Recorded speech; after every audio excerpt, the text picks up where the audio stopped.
नमस्कार किसान साथियों, फिर से स्वागत है हमारे चैनल खेती बाड़ी बाई सोनू पंडित में। आपका छोटा भाई छोटा दोस्त सोनू पंडित अपने चैनल खेती बाड़ी सोनू पंडित में आपका हृदय पूर्वक स्वागत और वेलकम करता है। किसान साथियों, आज हम आपसे बात करने वाले हैं बैगन के फसल में लगने वाले तना छेदक रोग और फल छेदक रोग का निवारण और उसके बचाव का तरीका और क्यों यह रोग आपके बैगन के फसलों में लग जाते हैं। आज मैं इसी के बारे में आपसे चर्चा करने वाला हूं। वीडियो के आखिरी तक बने रहिएगा क्योंकि पिक सीजन चलता है जो बैगन की खेती का हमारा स्टार्ट होने वाला है और कहीं कहीं पे इसकी खेती शुरू हो चुकी है किसान साथियों। तो बने रहिएगा वीडियो के आखिरी तक। चैनल को आपने अभी तक सब्सक्राइब नहीं किया है, चैनल पे नए हैं तो चैनल को आप क्या करें, सब्सक्राइब जरूर कर लें। बढ़ते हैं आगे और बात करते हैं आपसे बेसिक पॉइंट पे।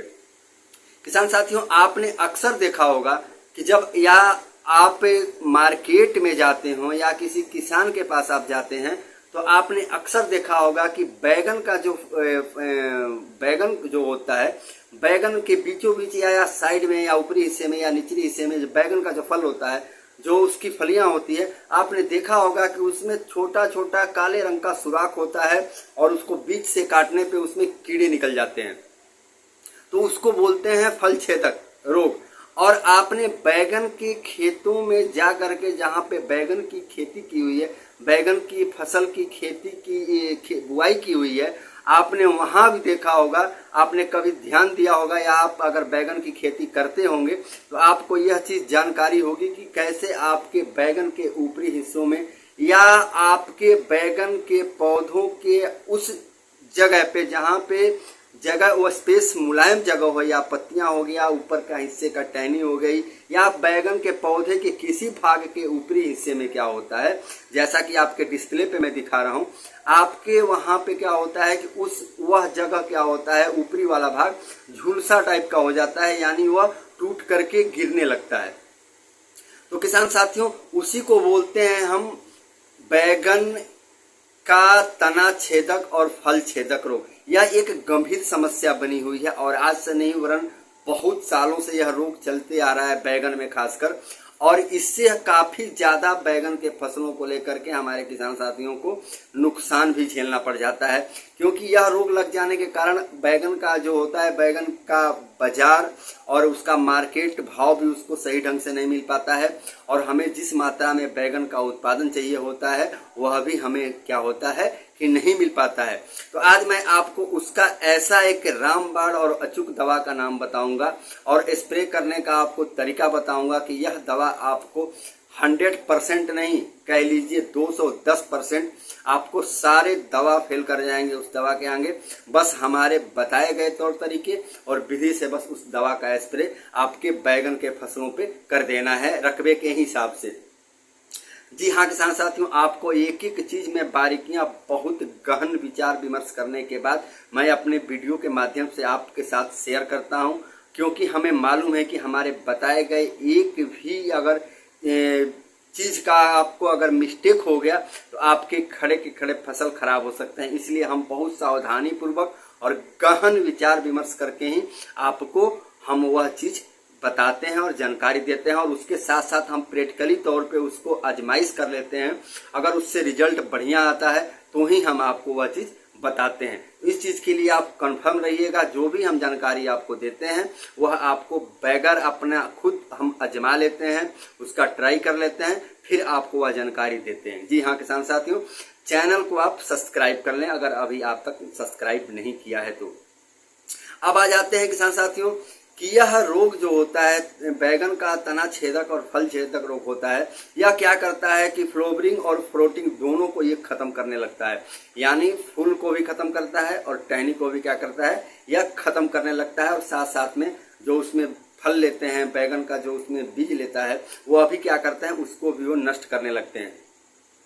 अब इनको हो जाता है कि इनको कंट्रोल करेंगे तो करेंगे कैसे। कंट्रोल करने के लिए तमाम तरह की हम बीज निगम के पे जाते हैं, पूछ करके तमाम तरह का स्प्रे दवा का छिड़काव करते हैं, बट देखते हैं कि कुछ ही दिनों के बाद फिर वही रोग फिर पुनः दोबारा से शुरू हो जाता है, यानी वह जड़ से पौधों से खत्म नहीं हो पाते हैं कई बार स्प्रे करने के बाद।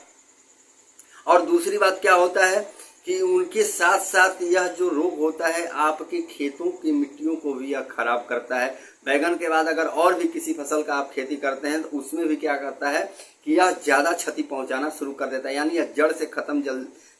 मतलब इतनी जल्दी नहीं हो पाते हैं। और दूसरी बात, हाई डोज और थर्ड डोज देने की वजह से भी इनकी संख्या क्या हो जाती है आपके बैगन के फसलों में आ जाती है। ज़्यादा हमने किसी रासायनिक खाद का हमने ज़्यादा हाई डोज दे दिया या थर्ड डोज वैसा कोई डोज दे दिया जिसका कि मतलब ज़रूरत ही नहीं है हमारे फसल में, इसके वजह से भी इस रोग की उत्पत्ति होना शुरू हो जाता है। अब आपको बता देते हैं कि इस रोग की पहचान कैसे करेंगे। इस रोग में देखिए होता क्या है कि इसमें बटरफ्लाई होते हैं यानी मक्खी होती हैं, और वह क्या करती हैं कि जो बैगन के पत्तियां होती हैं, जैसा स्क्रीन पे दिख रहा है, बैगन के पत्तियों के निचले हिस्से पे क्या करती हैं कि वह अंडे देती हैं। और अंडे देने के बाद जब वो उसके अंडे से बच्चे निकलते हैं और बच्चे जब वयस्क होते हैं तो वो लार्वा एक हिसाब से लार्वा छोड़ते हैं। और लार्वा क्या करते हैं कि लार्वा छोड़ते हैं और वो क्या करते हैं कि वह लार्वा आपके क्या करते हैं कि बैगन के जितने भी मुलायम जगह होती हैं, बच्चे उनके जो वयस्क बच्चे होते हैं उनका जो लार्वा होता है जहाँ जहाँ पे वो बैठते हैं, बैगन के जितने भी मुलायम जगह होते हैं, बैगन के हर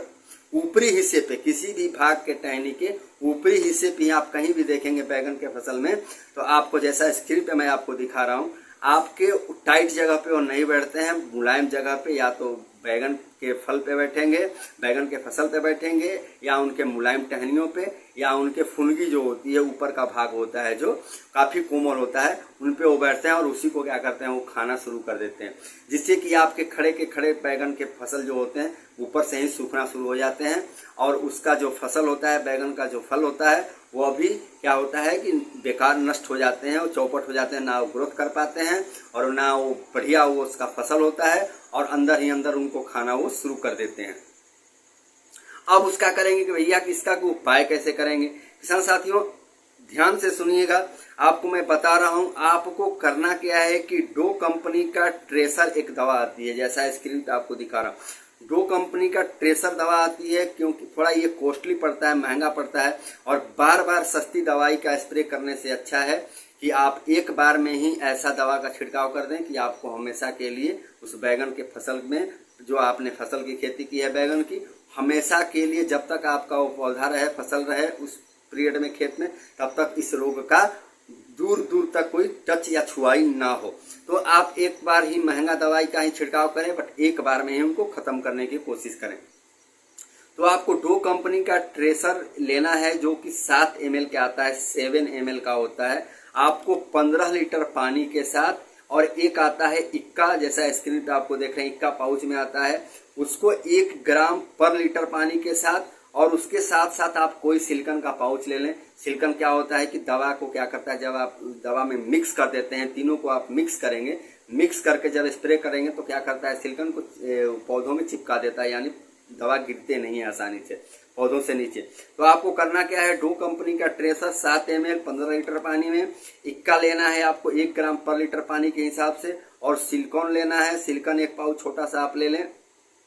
और तीनों को मिक्स करके आपको करना क्या है कि स्प्रे करना है। और स्प्रे किस टाइम में करना है, देखिए सबसे बड़ा गलती यहाँ पे किसान कर देते हैं भाई, कि वो क्या करते हैं कि सोचते हैं चलो खाना पीना भोजन पानी करके आराम से दोपहर में या शाम में या 7-8 बजे तक हम जाके स्प्रे करेंगे। ऐसी गलती आप ना करें। आपको जब भी दवा का स्प्रे करना हो, आप सूरज उगने से पहले, काफ़ी ओस पड़े होते हैं पौधों पे, उस टाइम आप दवा का स्प्रे करें। उससे क्या होता है कि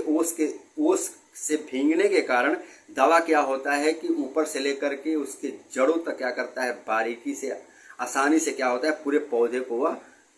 कवर कर लेता है दवा, और पूरे पौधों में उसका लाभ और फायदा दिखने लगता है। तो आप सूरज निकलने से पहले कोशिश करें दवा का स्प्रे करने की। तो आप इस तरह से आप इस दवा का सेवन प्रयोग करें अपने बैगन के फसलों में। आपको मैं बता रहा हूँ 110% बता रहा हूँ कि आपको इसका लाभ 100% नहीं 210% मिलेगा किसान साथियों। किसान साथियों, ये तो रहा आपको बैगन में तना छेदक और फल छेदक रोग का निवारण और बचाव। वीडियो अच्छा लगा हो तो वीडियो को आप लाइक शेयर कमेंट करें। चैनल पे नए हैं, चैनल को आप तक सब्सक्राइब नहीं किया है तो चैनल को क्या करें, आप सब्सक्राइब कर लें, बेल आइकन की घंटी को प्रेस कर लें ताकि नोटिफिकेशन के द्वारा आप अपडेट टू अपडेट होते रहें। फिर मिलेंगे कल किसी अगले वीडियो के साथ, तब तक के लिए आप मुझे इजाजत दें। जय हिंद, जय भारत।